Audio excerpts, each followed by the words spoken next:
Selamat pagi. Assalamualaikum warahmatullahi wabarakatuh. Ya, yang terhormat Bapak Kepala Sekolah atau yang mewakili, yang saya hormati Bapak Ibu guru sekalian. Hari ini kita akan mengadakan presentasi, ya. Presentasi diseminasi aksi nyata untuk penggerak angkatan 8 tentang budaya positif di SMA Negeri 4 Blitar oleh Bu Laili. Sebelumnya, marilah kita berdoa terlebih dahulu agar kegiatan kita hari ini berjalan dengan lancar. Berdoa bisa dimulai. Berdoa diakhiri, alhamdulillah. Baiklah, sebelum presentasi oleh CGP, terlebih dahulu sambutan dari Kepala Sekolah atau yang mewakili Bapak Wali Pradana sebagai wakil kurikulum. Saya persilakan.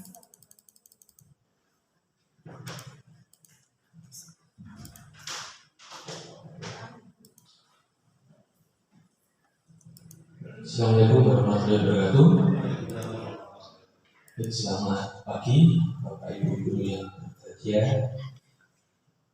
Pada hari ini kami mewakili kepala sekolah kebetulan bisa mendampingi panjenengan semua untuk sosialisasi budaya positif terhadap seluruh Bapak Ibu guru yang ada saat ini.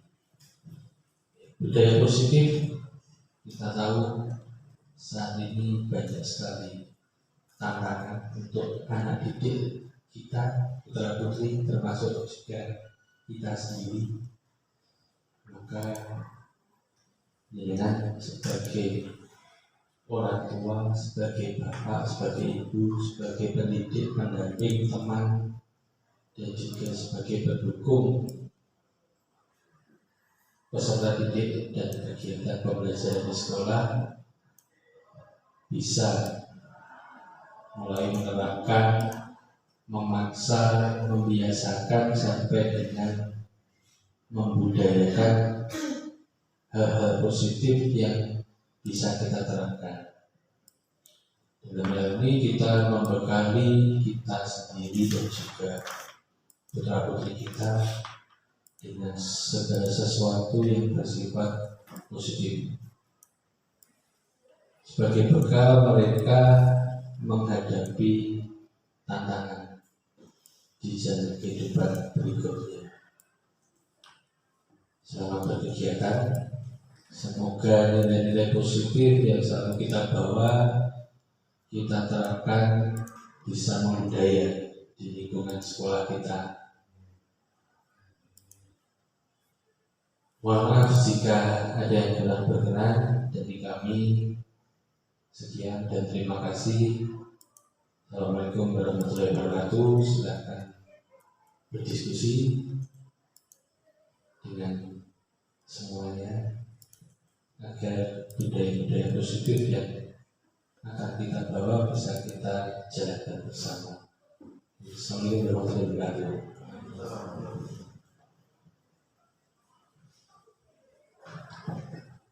Ya, terima kasih sambutan dari Bapak Kurikulum selaku wakil dari kepala sekolah.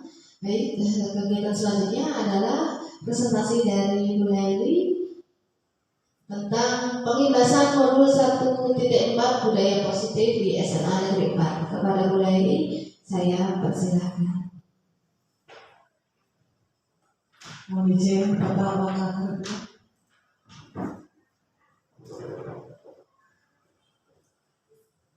Assalamualaikum warahmatullahi wabarakatuh, Bapak Ibu sekalian.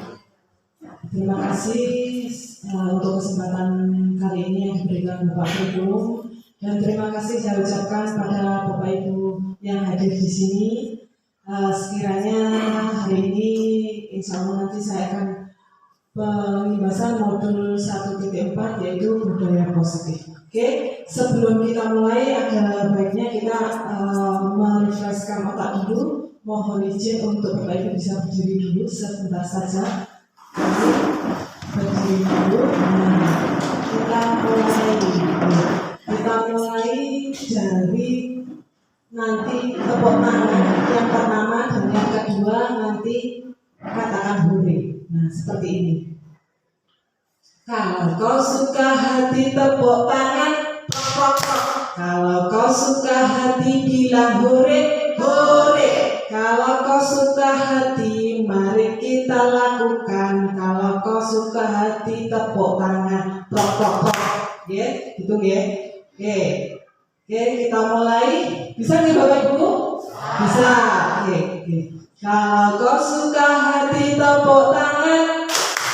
Kalau kau suka hati bilang hore, hore. Kalau kau suka hati mari kita lakukan. Kalau kau suka hati bilang hore, hore. Terima kasih. Tapi tepuk tangannya lupa. Tepuk tangan untuk kita semua. Langsung saja untuk yang pertama. Saya backlight ya di sini. Saya juga di sini juga backlight. Ambil posisi dulu. Yang pertama adalah apa sebenarnya makna budaya positif? Yaitu budaya positif itu adalah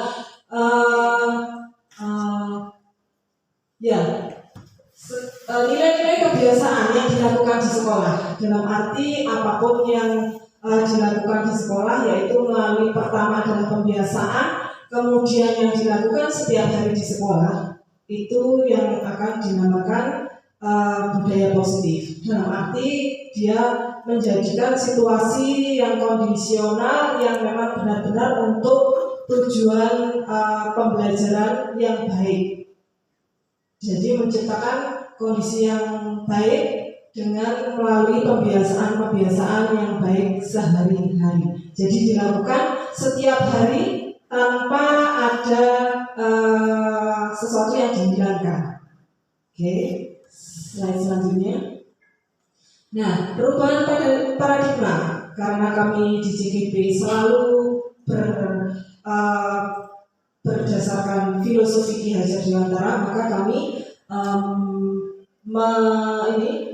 menuliskan yaitu filosofi pendidikan Ki Hajar Dewantara. Yang pertama adalah bukan tabula rasa. Yang kedua adalah semua anak terlahir dengan bakatnya masing-masing. Kita tidak bisa memaksa. Kemudian yaitu budi pekerti. Tugas guru menuntut bakat tersebut agar anak tumbuh dengan selamat dan bahagia. Jadi tugas kita menuntut bukan memaksa. Guru ibarat petani, anak ibarat biji jagung. Jadi guru ibarat petani, kita seorang petani yang harus menjaga dan mengelola selayaknya biji jagung itu ditanam. Jadi ketika ditanam, kemudian bisa tumbuh, kemudian sampai bisa panen. Ibarat kata anak itu adalah hasil panen kita suatu hari di masa depannya. Kemudian sesuai dengan kodrat alam dan kodrat zaman, yaitu kodrat alam itu adalah karakter yang bisa kita tuntun, dan kemudian kodrat zaman yaitu sesuai dengan keadaan sekarang, yaitu kalau keadaan sekarang itu contohnya kita bisa berbasis dengan atau bekerja sama dengan media ya, bekerja samanya dengan kolaborasi dengan media, dengan teman. Kemudian nanti kita kaitkan dengan bakat anak itu. Jadi kalau bakat anak itu memang senang di dunia IT, kita bisa mengkaitkan pembelajaran melalui media IT ya, penggunaan media IT dengan menggunakan laptop ataupun HP dengan aplikasi pembelajaran. Begitu. Kemudian yang terakhir adalah berpihak kepada anak. Nah, berpihak kepada anak ini apapun yang kita lakukan harus semuanya berpihak kepada anak, tidak ada sifatnya yang mengintimidasi ataupun yang menghukum anak. Nah, bagaimana sifatnya tadi menghukum, maka akan dibahas di slide nanti. Monggo silakan. Perubahan paradigma yaitu membangun budaya positif. Sekolah perlu menyediakan lingkungan yang positif, aman dan nyaman agar murid-murid mampu berpikir, bertindak, dan mencipta dengan merdeka, mandiri, dan bertanggung jawab. Nah, ini yang saya katakan tadi melalui budaya positif, pembiasaan-pembiasaan yang ada di sekolah kita, contohnya mulai dari pagi, yaitu mulai diawali dengan baris di depan ruang kelas, kemudian ada melanjutkan lagu Indonesia Raya, janji murid, berdoa, kemudian bersalaman, siswa masuk, dan kemudian dilanjutkan doa bersama atau pembacaan kitab suci sesuai agama masing-masing, dan berakhir dengan literasi. Itu adalah jenis pembiasaan yang ada di sekolah kita. Kemudian lazimnya disiplin ini dikaitkan dengan kontrol. Dalam hal ini kontrol guru dalam menghadapi murid. Jadi ini kita posisinya sebagai controlling kepada siswa didik kita atau murid-murid kita. Jadi kita hanya di sini selain memfasilitasi juga mengkontrol. Tidak boleh memaksa. Tidak boleh ada pemaksaan di sini. Oke, selanjutnya, nah, berikut ini adalah perubahan paradigma teori kontrol atau ilusi kontrol yang digunakan oleh Dr. William Glasser. Ini meneliti sebagai berikut. Ilusi guru mengontrol murid. Jadi ilusi untuk mengontrol murid itu memang penting supaya nanti kita bisa membayangkan dulu, jadi berilusi dulu, kemudian ilusi bahwa kritik dan membuat orang merasa bersalah dapat menguatkan karakter. Nah, kemudian ilusi bahwa semua penguatan positif, efektif dan bermanfaat, ilusi bahwa orang dewasa memiliki hak untuk memaksa. Nah, ini semua ilusi ini memang kita miliki, ya, kita miliki yang telah diteliti oleh Dr. William Glasser. Nah, kemudian Pak Andre next. Bisakah kita mengontrol seseorang? Bisakah kita mengontrol seseorang? Jadi di sini sebenarnya ada dua. Jika kita mengontrol seseorang itu bisa atau tidaknya, mari kita jawab di sini, yaitu stimulus respon. Pertama adalah kita mencoba mengubah orang agar berpandangan sama seperti kita. Apakah bisa? Iya, jawabannya tidak bisa.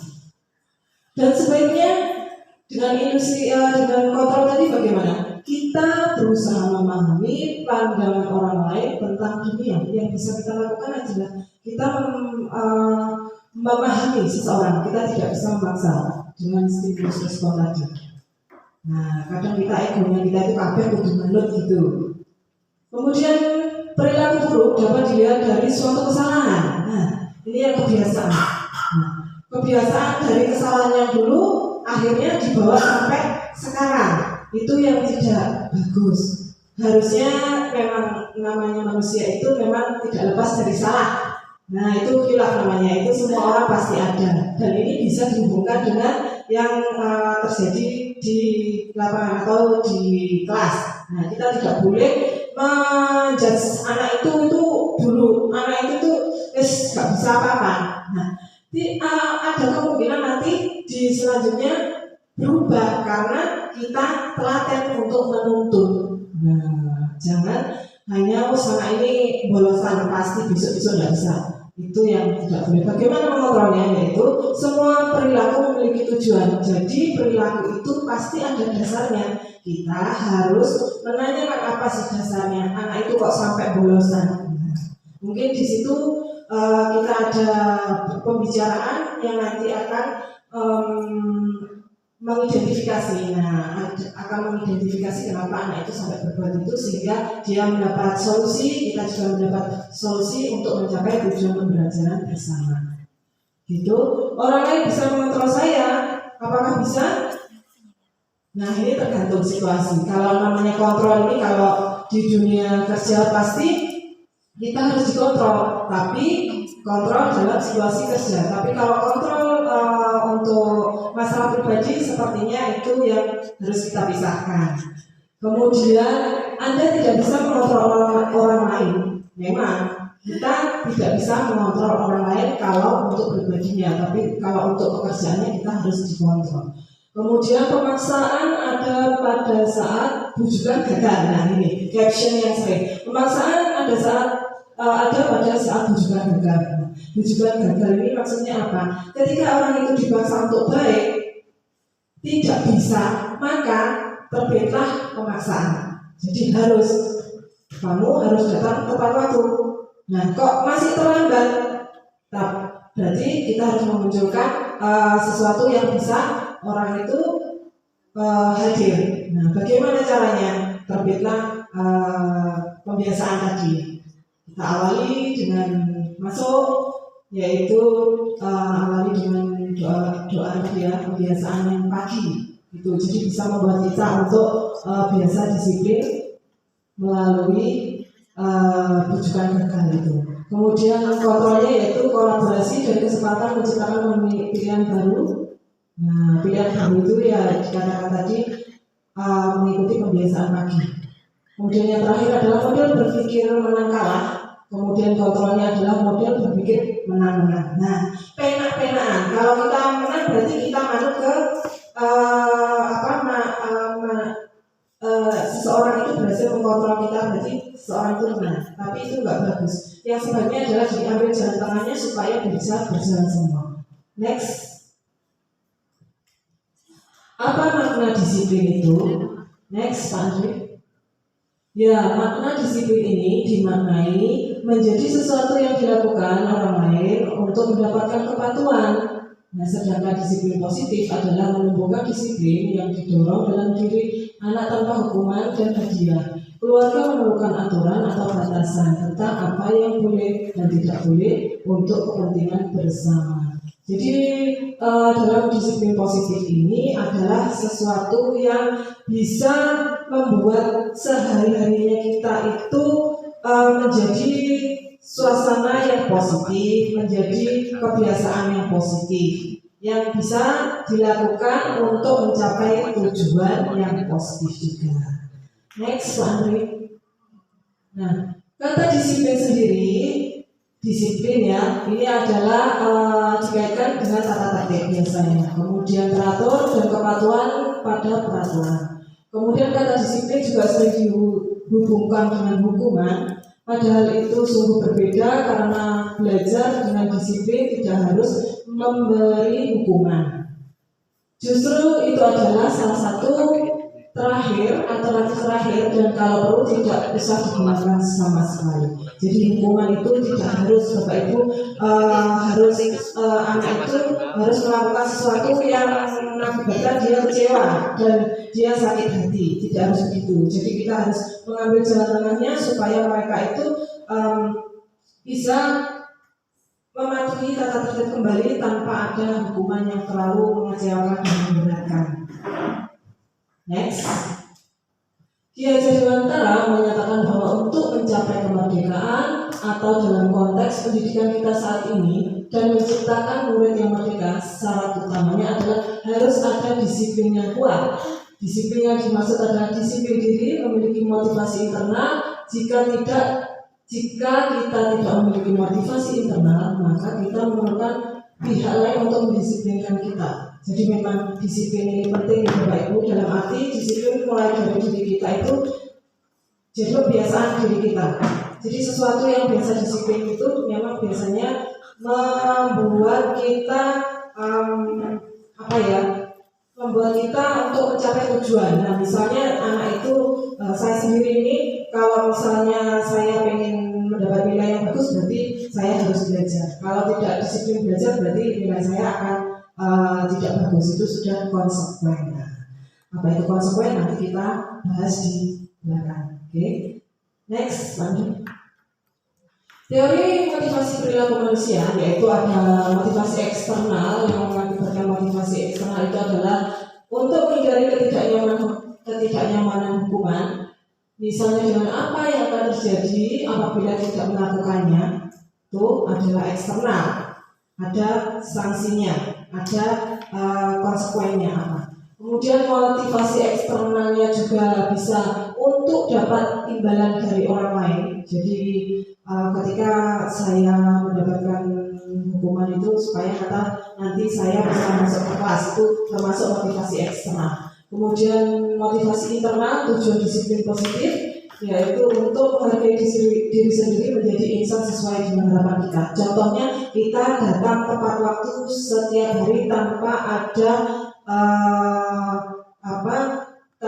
ada yang menyuruh. Nah, itu adalah motivasi internal kita supaya apa? Sebenarnya kita itu supaya tidak tergesa-gesa dan terburu-buru. Nah, jadi kita ada kontrol diri sendiri. Oke, next, Pak Andre. Di sini bagaimana peraturan kelas itu terjadi? Peraturan kelas terjadi itu yang berawal dari budaya positif. Budaya positif yang kebiasaan yang tiap hari dilakukan, kemudian timbullah lingkungan yang positif. Jadi lingkungan yang positif itu perlu diadakan, dikondisikan, karena tanpa lingkungan positif, budaya positif pun tidak akan muncul. Kemudian dari lingkungan positif terbitlah keyakinan kelas. Nah, keyakinan kelas ini bisa disepakati bersama di kelas. Kemudian yang terakhir terbitlah peraturan kelas. Oke, next. Budaya positif merupakan perwujudan dari nilai-nilai atau keyakinan universal yang diterapkan di sekolah. Budaya positif di sekolah tidak dapat diciptakan secara instan. Dalam penerapan budaya positif di sekolah diperlukan tuntunan dan tauladan dari seorang guru. Nah, kita perlu membimbing ini supaya budaya positif ini tetap perlu diterapkan menjadi situasi yang positif. Kemudian lingkungan positif itu yang bagaimana? Tempat yang baik untuk ditempati sehingga lingkungan positif juga dapat mempengaruhi setiap individunya. Jadi menurut kita itu lingkungan positif itu nyaman, nyaman untuk belajar. Next, Pak. Peraturan kelas. Nah, peraturan kelas ini sebelum ke peraturan kelas kita keyakinan kelas dulu. Jadi keyakinan kelas itu adalah metode yang menimbulkan kembali disiplin. Misalnya keyakinan kelas ini disepakati bersama ya. Jadi satu kelas ini kamu pengennya apa nak? Bagaimana? Jadi di kelas harusnya bagaimana? Anu Bu bisa datang tepat waktu. Nah begitu. Kemudian mengumpulkan tugas tepat waktu. Kemudian menjaga kebersihan. Menghormati, memberi salam. Nah menjawab salam itu keyakinan kelas. Kemudian di situ timbulan peraturan kelas. Nah, peraturan kelas ini dari datang tepat waktu, kemudian mengumpulkan tugas tepat waktu. Nah, di situ bisa kita simpulkan berarti ini nomor satu adalah peraturannya adalah disiplin. Nah, begitu. Jadi kita kerucutkan lagi menjadi peraturan kelas dari keyakinan kelas yang sudah disampaikan secara kalimat kita tarik menjadi peraturan kelas yaitu disiplin itu tadi. Apakah bisa bertanggung jawab? Nah, bisa. Kalau peraturannya bertanggung jawab berarti apa? Ya tadi mengumpulkan tugas tepat waktu atau mengembalikan buku perpustakaan di tempatnya kembali. Itu yang namanya peraturan kelas. Oke. Next. Nah, keyakinan kelas, hukuman dan penghargaan. Mengapa tidak peraturan saja? Mengapa harus keyakinan kelas? Mengapa kita memilih peraturan harus menggunakan helm bila mengendarai kendaraan berdua? Ini kenapa kira-kira Bapak Ibu? Kalau kita menggunakan helm ini supaya apa? Kira-kira? Supaya aman. Selain aman? Tidak ditilang. Oke, ya itu yang kita yakini. Nah, bagaimana nanti hukuman? Kalau hukuman kita tidak memakai helm bagaimana? Ditilang. Ya, selain itu untuk keselamatan kita, kalau nggak memakai helm, nah kecelakaan bisa berbahaya. Kemudian penghargaan. Kalau kita memakai helm, penghargaannya bagaimana? Ada nggak penghargaan? Nah, dari diri kita sehat, kemudian balik lagi nggak kena tilang gitu ya. Nah, next Pak Andrew. Nah, keyakinan kelas sudah saya sampaikan tadi yaitu keyakinan kelas ada sebelum peraturan kelas. Next Pak Andrew. Nah, pembentukan keyakinan kelas ini yaitu bersifat abstrak. Keyakinan kelas ini berupa pernyataan atau kalimat tadi. Kemudian keyakinan kelas ini dibuat dalam bentuk positif, yang positif saja, yang mereka bersedia melakukan dan tidak memberatkan tentunya. Kemudian tidak terlalu banyak sehingga mudah ingat dan dipahami. Oke, semua warga kelas sebaiknya ikut berkontribusi karena ini dalam musyawarah kesepakatan itu harus satu sepakat. Kemudian kegiatan kelas lewat curah pendapat, nah curah hati atau curah pendapat sama saja. Kemudian yang terakhir adalah bersedia meninjau. Jadi kita tinjau kembali. Nanti yang sama, pernyataannya sama kita jadikan satu. Nah itu yang namanya nanti peraturan kelas. Oke, next.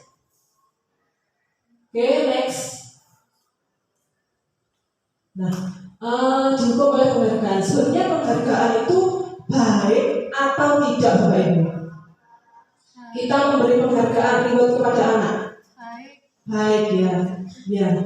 Tapi ya baik. Nah, mari kita lihat bahwa sebenarnya penghargaan itu adalah hukuman. Nah, bagaimana? Pengaruh jangka pendek dan jangka panjangnya. Jadi kebiasaan. Karena kalau anak diberi penghargaan, dia mau bertindak. Kalau ada embel-embelnya, mau dikasih apa?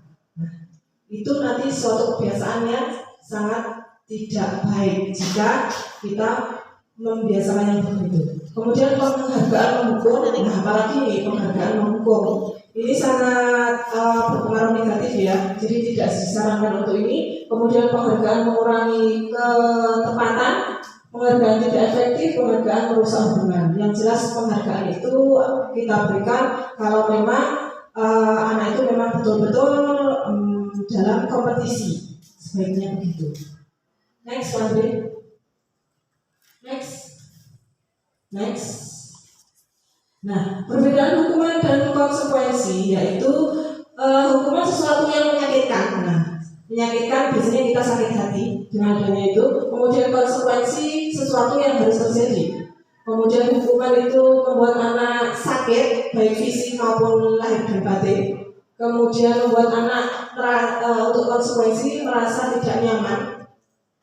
Hukuman anak membenci kedisiplinan, konsekuensi anak menghargai disiplin. Hukuman mendorong anak menyakiti diri sendiri, konsekuensi mendorong anak untuk mudah menyesuaikan. Itu next Andre. Nah, kebetulan dasar manusia ini ada 1, 2, 3, 4. Nah, 4 ini sebenarnya harus kita cukupi di dalam diri kita, yaitu yang pertama adalah cinta dan kasih sayang. Ini harus kita punya sebenarnya. Penguasaan. Nah, penguasaan ini kalau kita diri kita sendiri adalah mungkin ilmu yang kita punya ya. Kesenangan itu kita harus menyisakan waktu yang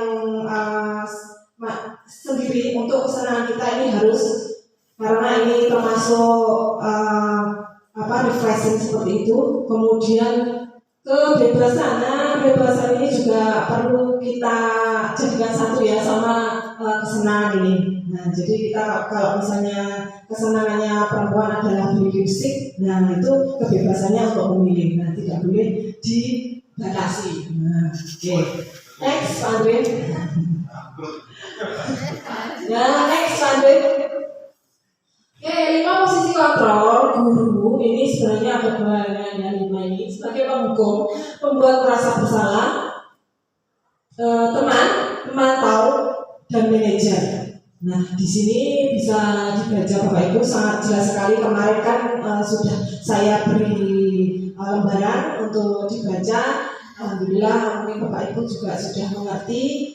Jadi posisi kontrol yang baik itu adalah sebagai manajer, yaitu manajer itu adalah mengajukan pertanyaan-pertanyaan, kemudian meyakini, menguatkan pribadi, murid meletakkan dirinya sebagai individunya sendiri atau pribadinya sendiri, kemudian bagaimana caranya untuk bisa memperbaiki keadaan, kemudian mengevaluasi dirinya dengan mandiri. Oke, next, Mandiri.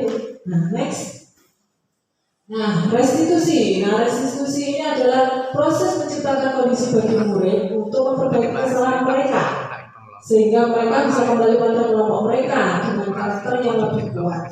Itu adalah pernyataan dosen. Next. Ciri-ciri restitusi adalah bukan menebus kesalahan, memperbaiki hubungan, tawaran bukan paksaan. Restitusi itu adalah menurut, restitusi mencari kebutuhan dasar, restitusi adalah cara yang paling baik. Kemudian restitusi fokus pada karakter, restitusi fokus pada solusi, restitusi mengembalikan murid yang berbuat salah pada kelompoknya. Next.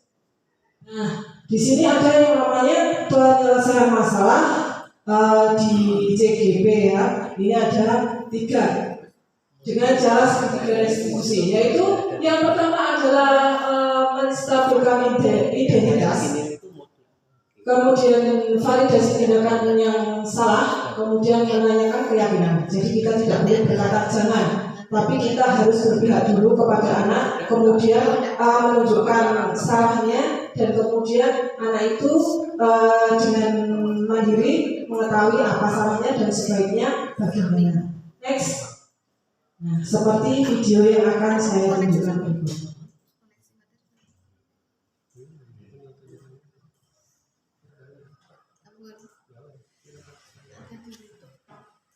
Nah, di sini saya sudah membuat demonstrasi kontekstual, yaitu dengan posisi sebagai manajer.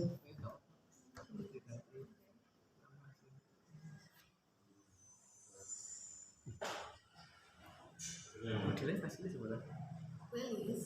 Pasti.